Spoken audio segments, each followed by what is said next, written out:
joins us now. Sum up your comments, your reaction to the press release by the commissioner, Dave. No, absolutely. And by the way, that press release has been something that's been regurgitated by so much of the sports media, basically just reworded. So I really want to thank you, Dan, for your words and your critical analysis of what's going on here, because it's in short supply right now in the sports media.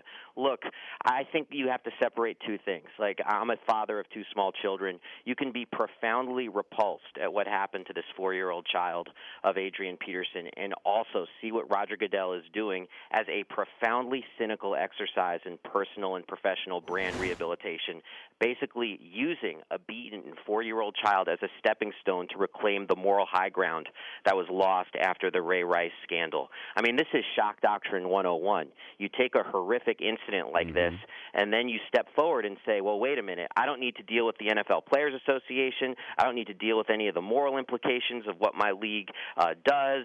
All I can do is be the person who is now the grand protector of children. Therefore, everything I say goes. But the reality is that it just looks like this is a man who, to quote or paraphrase DeMaurice Smith of the NFLPA, is just making it up as he goes along. Like, I get the feeling that if there was an incident tomorrow involving abuse, Roger Goodell's first question would not be, is the child all right? What can we do to help? What can we do to make a difference? His first question would be, is there video? Second question, are there pictures? And then what is the PR fallout for the league itself? Some of the comments that you had yesterday on Twitter, yes, I assume the worst motivations guide all of Roger Goodell's actions. I think he's earned that. Roger Goodell is exploiting the abuse and pain of a small child for his own PR rehabilitation. People, media cannot be okay with this. Instead of working with the NFPA, Roger Goodell will exploit the abuse of a 4-year-old child to damage union and practice PR. It's nauseating. Roger Goodell needs to exit stage right from U.S. public life. Cannot happen too soon. And Roger Goodell is using a beaten 4-year-old as a stepping stool to attain PR high ground for his league beneath contempt. Yeah, I mean, one could argue I might have impulse control issues when it comes to Twitter. I don't think I'm alone in that regard, and that's like social media giveth and taketh away. But this is one of those cases where I'm just sitting there so angry about this, because you get the feeling that nothing would be said or done about any of this if it wasn't for the fact that they're in a PR crisis in the NFL. And also, it speaks to something I think much more fundamental. As repulsed as I am by what happened to this child and by the way Adrian Peterson chooses to parent, because it's not the way I would choose to parent. Look, if a team does not want to sign Adrian Peterson, that should be their right. If all the teams come together, I mean, independently, of course, because that would be collusion, and just say, I don't want this person to represent my brand, that's fine. That's about, you were convicted of a misdemeanor. That's the way it is. But for the league to say, we have something to say that's bigger than the courts of Texas about the punishment you should receive, about the way you choose to deal with your child, that not only feels extrajudicial, it feels profoundly capricious and profoundly motivated by brand rehabilitation. And that's what separates Roger Goodell from Paul Tagliabue and Pete Rozelle. It's not enough that it just be a sport that people enjoy on Sundays. Now it has to be a moral compass that somehow leads America to a bright new tomorrow. We make football. We are the NFL. And that's frankly really scary, because once you, take off the wrapping paper a little bit, I mean, do you really want the values of the National Football League to be the values of the United States? I think that's the question that's been lost in all of this, because we just accept that, because we all watch the NFL, therefore it must be inherently good. Yeah, that was the problem I had, and I thought everybody was drinking the Kool-Aid. They consumed this, and they thought, yes, the NFL, yes, they're back to being the disciplinarian. They're the this is a dictatorship, and they're teaching these players. And if you say it's about the kids, it's hard to criticize somebody if they say it's about the kids. But what I want to know is, what is the NFL going to do with all of Adrian Peterson's kids? Are they going to monitor this situation? Are they going to now get involved in everybody's family? Are they?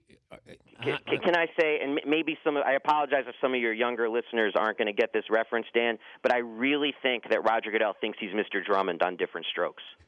I really think that he sees himself as the great father who is now going to adopt the collective children of the NFL and make sure that they have an enlightened tomorrow because of his incredible generosity in large S. And A, that's public relations. It's not true. No matter how big Roger Goodell's home is on a $40 million a year salary, he ain't adopting all the NFL's kids.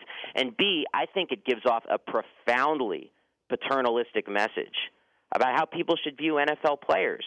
When most players are people who have worked their butt off to get in the NFL, and all they're really trying to do, and I know this from talking to a lot of players here in the D.C. area, they're trying to max out as many years as possible that they can play so they can earn enough so they can try to have a life after they leave. They're not trying to do this so they can be moral exemplars to the United States.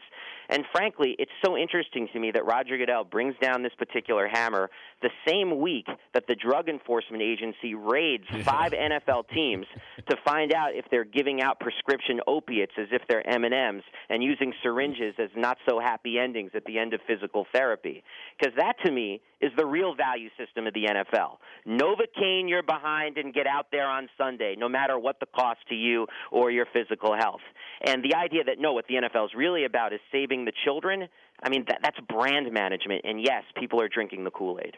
It sounds like a Bob Geldof song that they're going to have with Saving the Children or something. You get celebrities together and they all sing in unison. We're talking to Dave Zirin. He writes for The Nation, sports correspondent.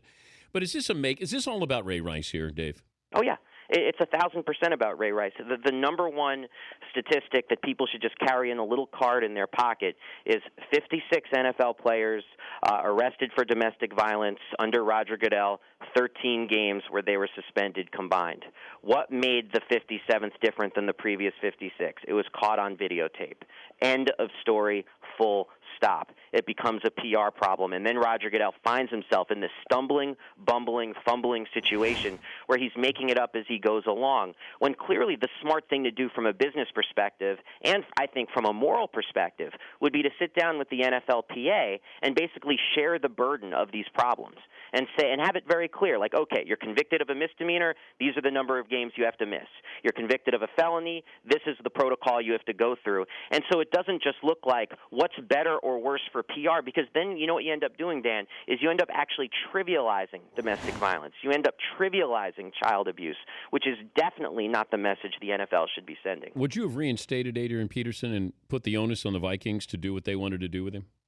Absolutely. After he went through the court process and the misdemeanor, I would have not just put it on the Minnesota Vikings, but I would have put it on all the NFL teams and being like, it is your decision whether or not you want this headache of selling to your fan base that Adrian Peterson is someone you want representing your brand. I mean, that's frankly the way it should be. And I've heard a lot of people say if I was convicted of such a thing, my butt would be fired right away. But that's basically what's happened to Adrian Peterson. He has basically been fired by the Vikings, and it should be then his ability to go to an employer and say, will you rehire me? Take a deep breath, Dave. Okay, sorry. Impulse control. We appreciate you joining us. Thank you, sir. All right, bud. That's Dave Zirin, The Nation sports correspondent.